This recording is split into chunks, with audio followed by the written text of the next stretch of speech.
Welcome to the You Are It podcast. My name is Alejandra Orozco. I am a social science researcher and an energy healer.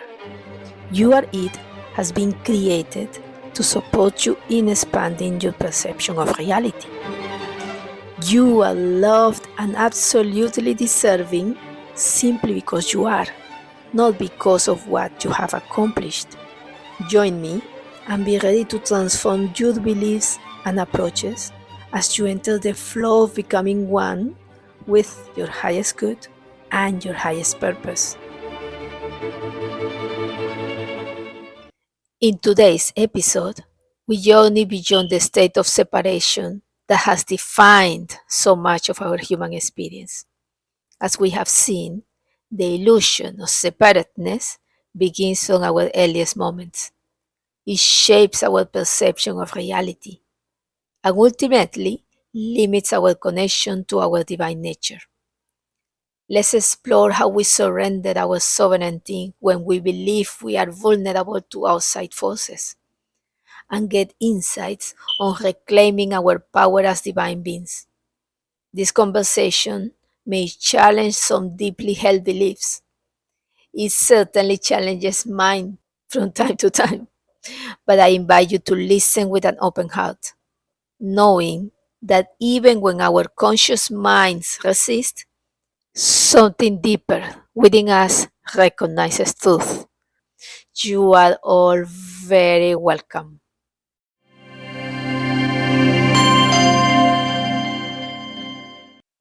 Dear friends of the soul, today let's dive into deep waters.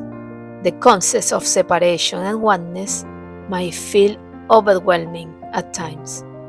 Trust me, I feel overwhelmed by them too. If you find yourself resisting what you hear today, that's quite natural. Our minds are designed to protect our existing worldview, but I invite you to take what resonates and let the rest sit with you. Some seeds need time in deep and dark soil before they can germinate. From the very moment we are born in this plane, the idea of separation is the most entrenched and perceived reality. With this perception of the world, this world of us and others, we are inclined to develop an outward focus. Now we need to defend ourselves from others. Now we need to prove ourselves to others. And as we feel others do to us, we do unto others. In this process, we drop our attention from our inner reality. We forget we have come from the same source, although wearing different human garments. We disconnect from being present to focus on being ready, on being worthy, on being capable, on being able. Ready to defend ourselves from a world that feels hostile. Ready to jump before the ship sinks. Ready to do whatever it takes to reach material fulfillment. And if the occasion demands, ready to fight for our very existence. And as we go, our outward focus and heavily polarized reality further isolate us from our connection to all that is, from the awareness of our oneness. This pattern begins so early, isn't it? Even before we have words, we learn to cry when we need something, food, comfort, attention, because we already understand we are separate from the source of what we need. This understanding of separation becomes the foundation upon which we build our entire life experience. Let's look at how this separation shapes and is shaped by our ego mind and its purpose in our journey. This early start in life, under the perception of separation, offers to our ego mind a field full of potential. The potential to save the day, to overcome, to succeed, to win over others, and even over ourselves, our faults, our shortcomings, our perceived defects as lazy, warrior-like, or selfish creations. And so the game is on. A new paradigm is born, and with it, our very essence, our divinity, the trueness of our oneness with all that is, gets temporarily lost, extinguished from our awareness, or, as the expression goes, lost in translation. Such is the state of separation. Its essence, enticing us to remain in a low vibration, a condition where feelings of survival, constant fear, and distraction lock us out of seeing beyond the illusion of separation. Because, you see, even tragedy, even pain, even the experience of lovelessness speaks of our divinity. But this awareness can remain as a top-level secret, not because it is hidden from us, but because we, under low vibrations of fear, are utterly unable to perceive it. Just as the perfection of the petals of a rose or the beauty of a garden cannot be perceived by somebody in a state of depression. But what exactly creates this illusion of separation in the first place? Let's explore this mechanism. What is the instrument through which we fall under the illusion of separation? A perception of separation is created and fed by our ego mind.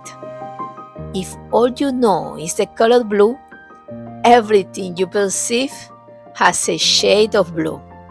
Since the mind connects with and interprets reality through the experience provided by our five senses, everything that goes beyond the five senses escapes our day-to-day mental activity.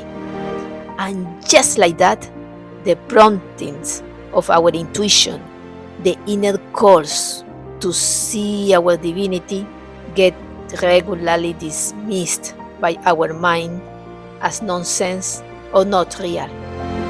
Think of this like being in a house with 5 windows. Our senses are those windows. They let in light, sound, smell, taste, and feeling. But what about everything happening in the parts of the house with no windows? Just because we don't have a window there doesn't mean nothing exists in that space, right? Our intuition is like knowing something is happening in a room with no windows. But our mind says, if I can't see it through a window, it must not be real. This limited perception directly impacts our understanding of our true divine nature. Now, we are divine beings. And what is divinity? All that is. We are the whole, expressing itself in unique ways, in myriad ways. Any perception of reality that contradicts this truth brings along with it the instantaneous surrendering of our sovereignty. How? Well, to give an example, the belief that what is outside of us, seemingly different from us, can harm us is based on the illusion of separation. With the illusion of separation come supportive illusions, like the idea that anything outside of us has the power to harm us, when in reality, everything around us is proof of the power within us. Yes, the belief that anything can harm us as divine beings points to a degree of surrender of our nature as divine beings. Now we think we can be harmed, that we are not an emanation of the divine, and that there is a power other than the divine that can harm that which emanates from the divine. Now, for somebody immersed in the experience of separation, to hear that everything is an emanation of the divine, just as there is beauty everywhere, even if not all eyes can see it, sounds like nonsense or wishful thinking. But please bear with me. Let us explore this further. So, how do we begin the journey beyond this state of separation? It can start with a fundamental shift in how we see ourselves. Going beyond a state of separation involves becoming responsible and claiming our sovereignty as divine creation, and acknowledging our power as creators as we move through this reality. Yes, the belief that things happen to us rather than through us also illustrates how our perception of reality can often move us to easily surrender our sovereignty.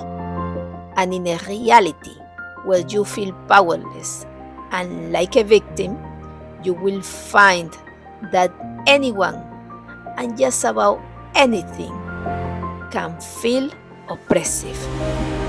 You are the secret to unlock yourself.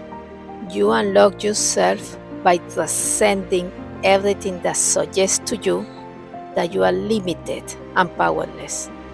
The perception of powerlessness is the greatest of all illusions, and yet the most widespread and pervasive.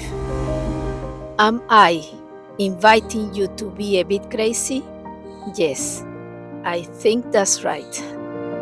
If what you define as crazy is something that helps you to break away from all you have consented to be your reality up to this moment.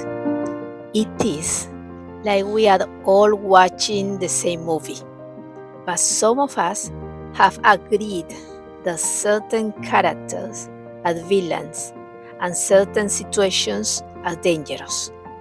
What if you decided to watch the movie differently? What if the villain is actually your teacher?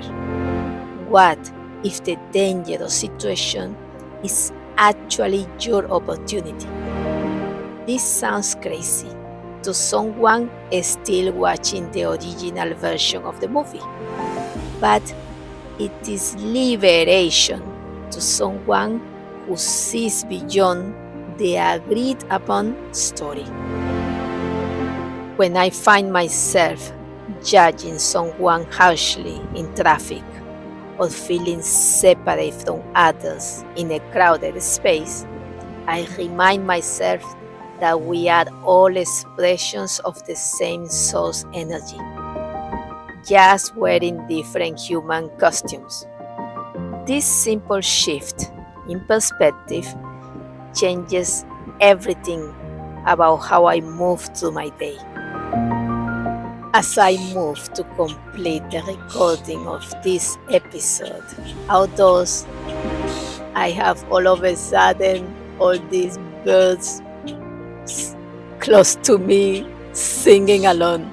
So I hope you enjoy the sounds in the background.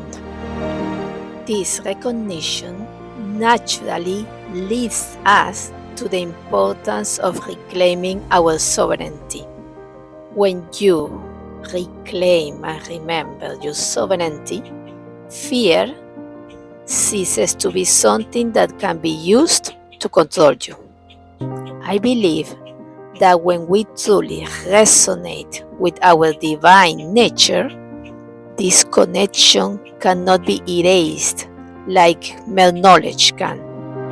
Once in resonance with the deep truth of your divinity, no external or outer forces can control you through fear or limiting beliefs. Have you ever seen a Tibetan monk acting with fear or being submissive when under the threat of a gun or the threat of losing his life if he doesn't show obedience? Truly, to somebody who sees himself or herself as the very essence of all that is, the very manifestation of love and light, what force is there in the world that can force such a soul to be submissive, to perceive himself as limited, to accept remaining stagnant and entrenched in beliefs of unworthiness, of undeservability, of smallness, of dependency? The greatest challenge behind the belief of a greater power outside of you is that this belief can be used to your detriment. For as long as you act to disregard your needs in order to sacrifice yourself to serve others, you prevent your own ability to feel whole and to act from your wholeness. To honor yourself is to honor God and creation itself, that which is all-powerful, and the very essence of divinity needs nothing from you but that you move to see and own your own power. And this will enable you to fully connect to that divine source and to be a light in the world, to be the presence of the divine among those who still believe themselves to be simply mortals. Despite what might seem like a slow progress in the world, a beautiful transformation is already underway. In spite of what looks like little progress, the reality we are within at this moment is shifting by leaps and bounds at every instant.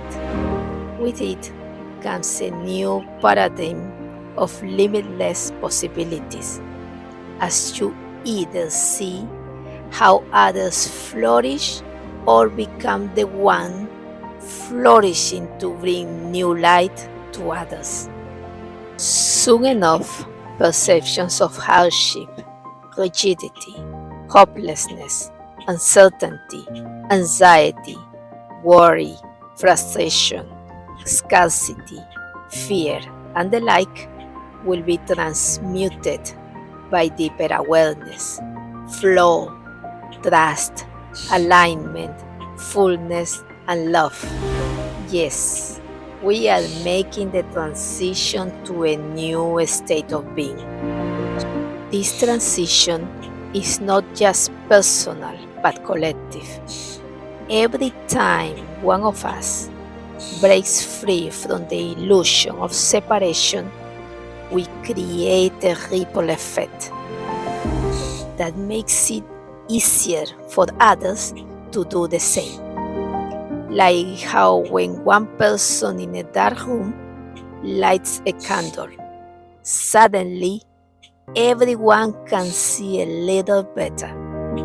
The more candles that are lit, the brighter the room becomes for everyone. This is how consciousness evolves, not all at once, but person by person, candle by candle, until the light becomes undeniable. When we embody our true essence and maintain that higher energy, everything in our life, our relationships, our opportunities, our circumstances naturally shift into alignment. We don't need to force change through a struggle. when our frequency rises and stays there, the old patterns that don't match this new energy simply cannot remain in our experience. At the core of this understanding is the recognition that everything is consciousness. Everything is consciousness. As you move to embody divinity and enter into alignment with being rather than doing, with being in your light and doing that which brings joy to your life, and by default to the lives of others, you are living your purpose because you are living. Literally, you are being present at this moment and moving with inspiration. That is what is needed from you and for you. If anything at all, that you embrace being and acting from greater awareness and acceptance that you are part of all that is, that it all is you, and that it is supporting you at every stage of your journey, either in the form of tragedy or the experience of extreme pleasure. Every experience is meant to bring the best out of you and to support you in all that you do. Moving without vacillation in this direction, owning this level of awareness, and inhabiting this frequency is the outcome of your alignment with the divine in you, not the result of effort in learning or acquiring anything. And if it is about alignment, it goes beyond the perceptions of your ego mind. You may have 1,000 beliefs that are conditioning how limited you feel and act. And yet, it is also true that dissipating 1,000 years of darkness can be accomplished in a second upon the act of igniting a candle. Move to be light, and all that does not align with light will fall away from your experience. Allow all you have chosen to experience to be acknowledged. Enter into acceptance of all that has been and that you have been up to this moment. Trust that it all has served a purpose. Be a loving presence to all that has been and to your being in everything you have chosen to experience. And come back to be present in your wholeness and with utmost kindness. You deserve nothing less. And now you transcend what has been out of alignment. Remember, you are not the phenomena you have experienced. You are the space within which phenomena takes place. Let's conclude by exploring what true sovereignty looks like in our everyday choices. To choose to be light regardless of external conditions.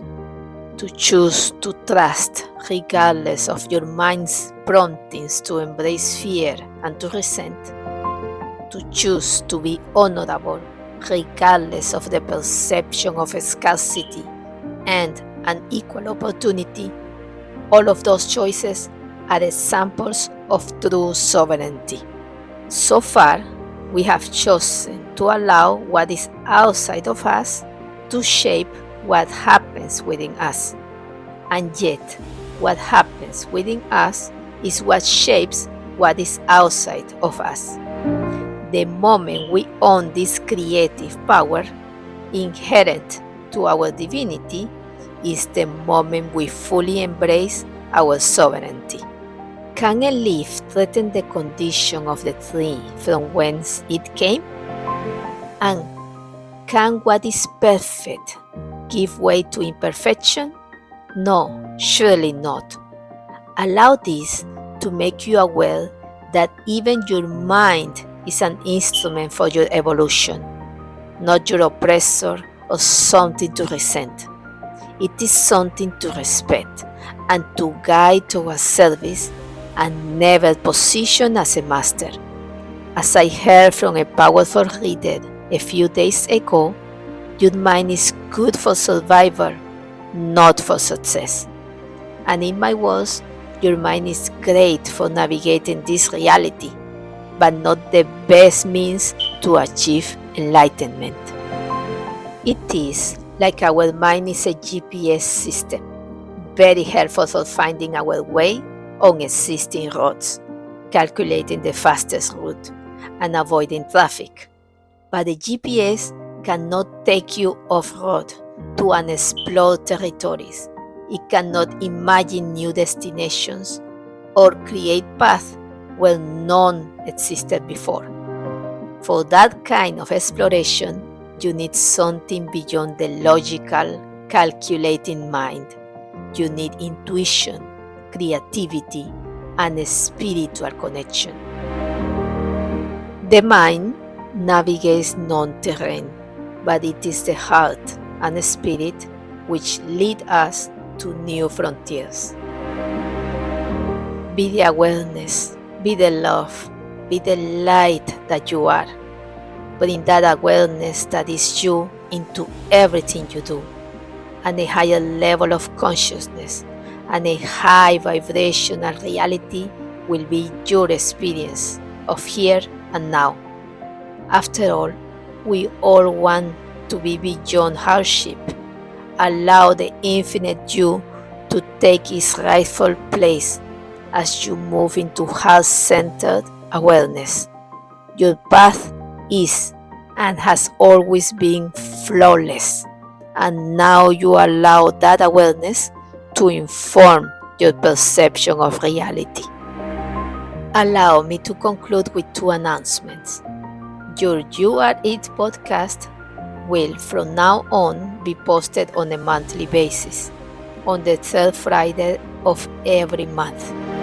And second, I am delighted to share with you that I am involved in a new research-related project titled The Researcher's Dharma, Using Science to Serve the Heart. This is a 2-book series that will enable me to accomplish some personal and research-related goals I have been delaying to undertake, but for which I now feel ready. Visit theresearchersdharma.com. The link is in the description of this episode to learn more and support this initiative in any way you feel inspired. This Latina loves you all absolutely dearly, and it is a complete pleasure to use this podcast to connect with you. Me llamo Alejandra, and you have been listening to You Are It. Talk to you on the third Friday of June.